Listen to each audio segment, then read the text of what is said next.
Hey everyone, welcome back to BDG Reviews. It's night 29 of the 31 Days of Horror. Uh, yeah. So, tonight what I got for you is a review of My Amityville Horror. It's a documentary focusing on Daniel Lutz. He's the eldest son of the Lutz family from, the Amityville Horror. And him talking about the events and the subsequent, media storm and everything like that. This is an interesting documentary because you have a guy here that's obviously mentally traumatized. And, he says like stuff that which goes on, and I believe what he's saying. Do I believe it happened exactly the way he's saying? I don't know. But I believe that he believes. And I believe it's left scars on his life that exist to this day.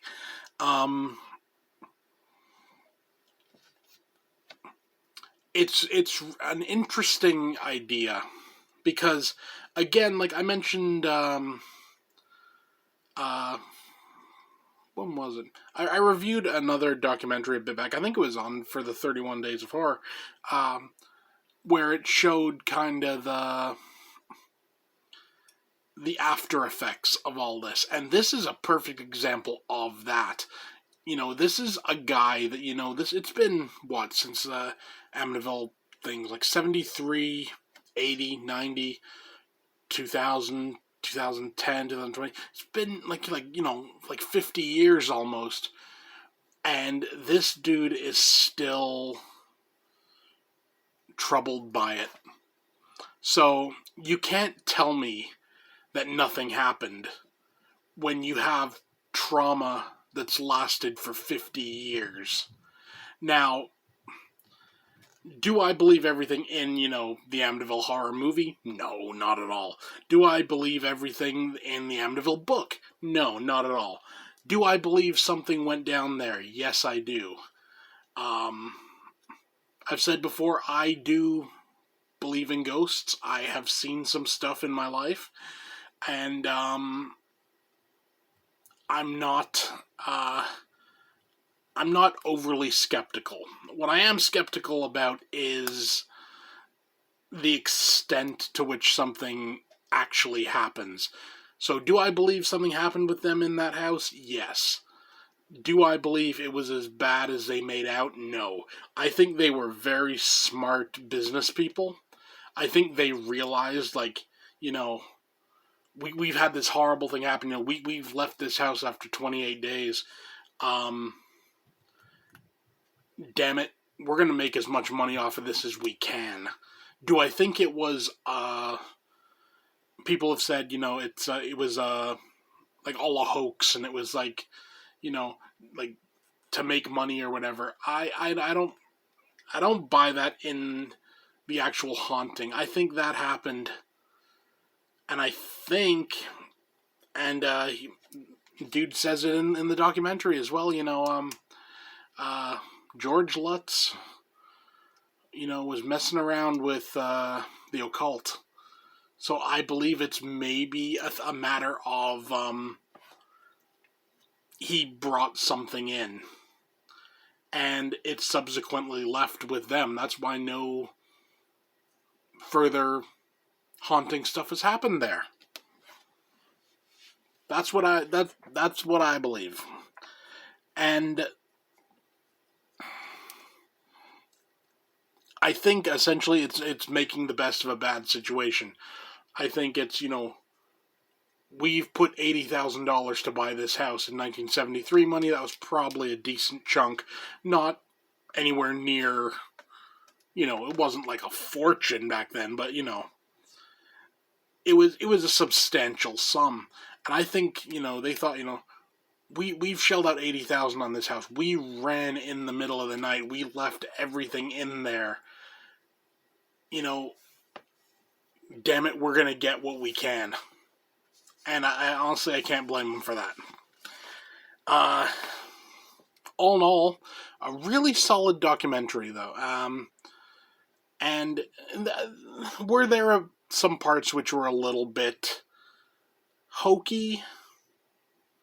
A little bit. There was this whole scene where they went to Lorraine Warren's house back when she was alive. And, she's like, she has this, like, cross thing, and she says, like, it's got part of the real, like, the true cross in there. And I'm like, I don't think so. I don't know. That seems like why would you have that? Why would that not be locked up in the Vatican somewhere? Just saying. Seems a bit fishy to me.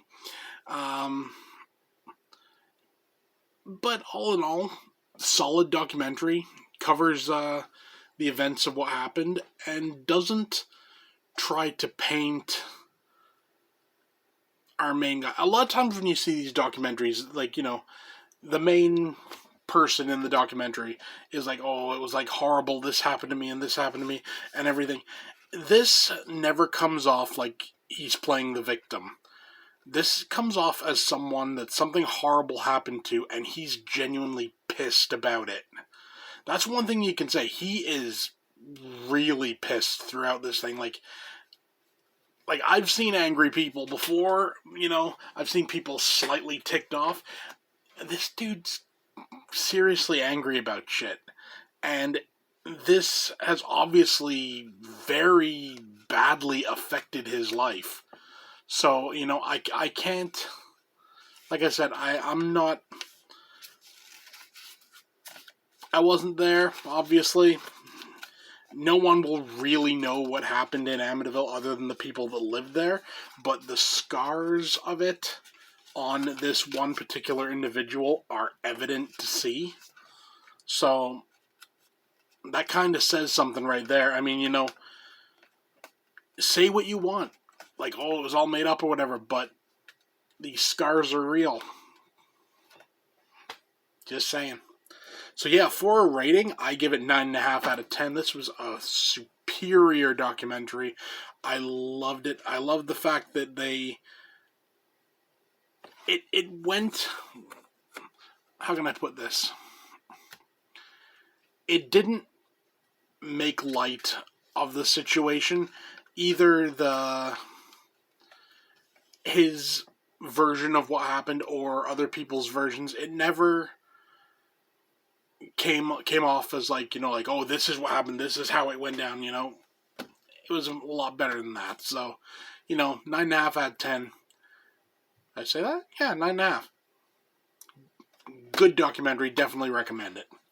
So yeah, that's it for me. See you tomorrow.